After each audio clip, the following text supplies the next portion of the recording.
सभी को नमस्कार। और जैसा कि आप सभी जानते हैं, आज हमारे पूर्व राष्ट्रपति और महान वैज्ञानिक श्री एपीजे अब्दुल कलाम की पुण्यतिथि है। और उनकी इस पुण्यतिथि पे हम उनको सादर नमन, सादर प्रणाम करते हैं और यही दुआ करते हैं कि उनके जैसे वैज्ञानिक, उनके जैसी महान हस्ती, उनके जैसा एक सफल राजनीतिज्ञ, उनके जैसा शिक्षाविद हमारे देश को मिलता रहे और हमारे देश को प्रेरणा देता रहे। उनके जीवन से हमें बहुत प्रेरणा मिलती है। जो हमारे राष्ट्रपति डॉक्टर एपीजे अब्दुल कलाम थे, उनका जीवन हमारे लिए बहुत प्रेरणादायी है।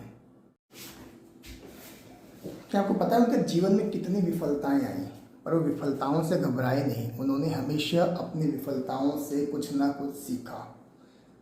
और उनके जीवन में वो समय भी आया कि वो एनडीए में सिलेक्शन उनका नहीं हुआ। वो रामेश्वरम से थे, है ना, रामेश्वरम से थे और उनको देहरादून आना था एनडीए के सिलेक्शन के लिए, सिलेक्शन प्रोसेस के लिए। तो उन्होंने अपनी बहन से बोला कि दीदी तुम अपने गहने बेच दो, मुझे पैसे दे दो। उनकी दीदी ने बोला कि मेरे गहने बेच के भाई तो पैसे ले जा, जब तेरा सिलेक्शन हो जाएगा, तेरी जॉब लग जाएगी तो मुझे पैसे वापस कर दियो, है ना। तो उनका इंडिया में सिलेक्शन नहीं हुआ, सारे गहने पिघल गए। उनके पास आने का किराया तो था, देहरादून से वापस रामेश्वरम जाने का किराया नहीं बचा उनके पास। तो उनके मन में आया कि मैं चलो आत्महत्या करूंगा, क्योंकि जीवन तो खराब है, कुछ हुआ नहीं, पहनते गहने बेच दिए, जाने का किराया है नहीं, जीवन में कुछ बचा नहीं है। उन्होंने आत्महत्या करने के विचार से रामेश्वरम में एक शिवानंद आश्रम है, स्वामी शिवानंद आश्रम, वहाँ पे उन्होंने, उसके पास गंगा बहती है, माता गंगा पतित पावनी है, तो उनमें उन्होंने सोचा कि मैं गंगा नदी में कूद के अपने जीवन समाप्त कर दूं।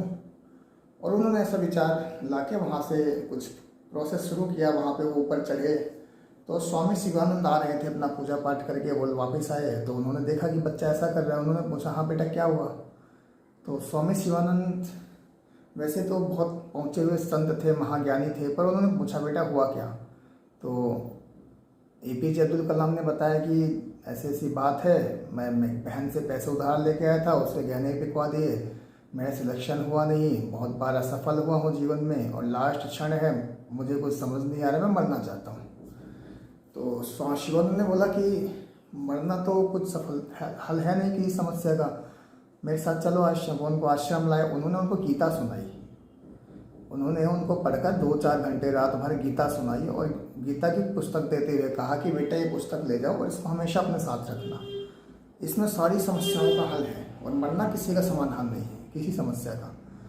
तब से और जब तक 2015 तक, 27 जुलाई 2015 तक, जब तक हमारे एक संत ही कह सकते हैं हम अब्दुल कलाम को, जब तक वो जीवित रहे तब तक उन्होंने गीता अपने साथ रखा। गीता को पढ़ते हुए उसके पद चिन्हों पर वो चले, उसके विचारों को आत्मसात किया।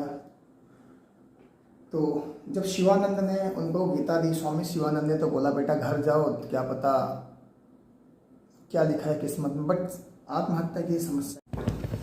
उन्होंने एक वाक्य बोला अब्दुल कलाम को, जिसने उनकी पूरी ज़िंदगी बदल दी। अब्दुल कलाम ने बोला मैं मतलब इतना बुरा हूँ क्या कि मेरा सिलेक्शन कहीं नहीं हो रहा, एनडीए में भी नहीं हो रहा, मैं करूँ क्या, मुझे कहीं जॉब नहीं मिल रही। मैंने जीवन में बहुत संघर्ष झेले, मैंने अखबार बेचा, मैंने अखबार फेंका ट्रेन से, बहुत मैंने काम किया, नाव चलाई। लेकिन पता है आपको, अब्दुल कलाम नाव से लोगों को रास्ता पार करवाते थे। जब तक रामेश्वर में नदी थी, तो जब तक लोग नाव पार करके अब्दुल कलाम को लेके जाते थे, और जब तक लोग मंदिर की परिक्रमा करते थे, मंदिर में पूजा पाठ करते थे, तब तक अब्दुल कलाम नाव में बैठ के अपनी फिजिक्स की किताब पढ़ते थे, फिजिक्स से सवालों का हल करते थे। और उनके मन में बचपन से उड़ते हुए पक्षियों को देखकर ये ख्याल आता था कि ये उड़ते कैसे हैं, और उसी ख्याल ने उनको मिसाइल मैन का नाम से परिभाषित किया हमारे देश में। तो आगे हम जानते हैं कि आगे क्या हुआ। तो शिवानंद ने उनसे बोला कि बेटा देखो, भगवान ने तुम्हें ये नौकरी इसलिए नहीं दिलाई क्योंकि भगवान तुमसे इससे बड़ा कुछ करवाना चाहता है, तुम इन छोटी मोटी चीज़ों के लिए नहीं बने हो, है ना। तो यही हमारी जीवन की सबसे बड़ी कमी है। हम जब भी बहुत बार विफल होते हैं, हम ये सोचते हैं कि यार ये क्या हो रहा है, मैं विफल क्यों हो रहा हूँ। हो सकता है भगवान ने कुछ बड़ा सोच रखा हो तुम्हारे लिए, है ना।